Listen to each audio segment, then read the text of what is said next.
కానీ end of the day మరి జాన్వీ కపూర్ సీన్లు కట్ అయినాయా? లేదంటే ఆమె క్యారెక్టరే అంతా అని చాలామంది ఆడియన్స్ బయట నుంచి అంటున్నారు. బ్యాక్‌లాష్ వచ్చింది.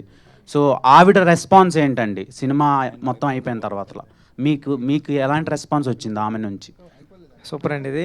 అంటే జాన్వీ గారు చాలా బాగా చేశారండి. ఇంకొక 2, 3 సీన్లు ఉంటాయి. ఆ సీన్లు అంటే నేను ఎలా రాసుకున్నానంటే అండి క్యారెక్టరు ఒక అమ్మాయికి అంత రెబలిష్‌గా తిరిగిన అచ్చి అమ్మ లాంటి క్యారెక్టర్ కూడా అంటే 'ఉప్పెన'లో మీరు బేబం క్యారెక్టర్ చూస్తే ఈరోజు ఇంతలాగా ఈ క్యారెక్టర్ గురించి మాట్లాడుతున్నారు కదా! ఆ రోజు బేబం క్యారెక్టర్ చాలా సూపర్ అది.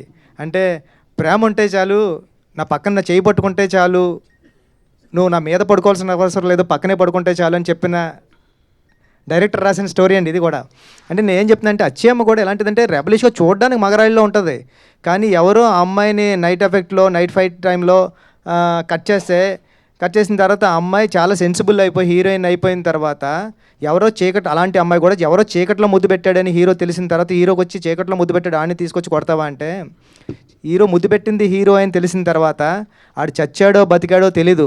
అలాంటోడు కోసం మెల్లో తాళి కట్టేసుకున్న అమ్మాయి వాళ్ళ నాన్నతో ఏం చెప్తుంది, ఏ ఆడపిల్ల కన్నా పెళ్ళాడితే మొగుడేమో అచ్చి అమ్మకి ప్రేమిస్తే కూడా మొగుడేనా అని అంత రౌండ్ అప్ చేసి దాంట్లో ఒక 2 సీన్లు మిస్ అవ్వడం వల్ల అలా అనిపించింది సార్ అది. ఇప్పుడు ఒక 2 సీన్స్ వచ్చేస్తున్నాయి బుధవారం నుంచి. అమ్మాయి క్యారెక్టర్ ఎలా ఎలివేట్ అవుతుందో చూద్దామండి. జాన్వీ గారికి థ్యాంక్ యూ. సోషల్ మీడియాలో ఇంకొకటి బాగా స్పెక్యులేట్ అవుతుంది. నెక్స్ట్ మీరు మహేష్ బాబు గారితో సినిమా అంటున్నారు, మైథలాజికల్ అంటున్నారు. దాని మీద ఒక చిన్న క్లారిటీ ఇస్తారా? ఏదైనా టైం సార్, అంటే పెద్దలందరూ ఉన్నారు కదండి, టైం నిర్ణయిస్తుందండి ఏదైనా. Thank you sir. Okay. Ram Charan గారిని ఇంత బాగా కష్టపెట్టినందుకు నిన్న చిరంజీవి గారు ఒక మాట అన్నారు కదా సార్.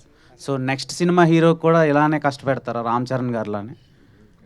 సార్ అంటే అది కథ తీసుకొస్తే జరుగుతుంది కదండి. ఈసారి నీకు మంచి మాట చెప్పదలుచుకోవడం లేదు సార్.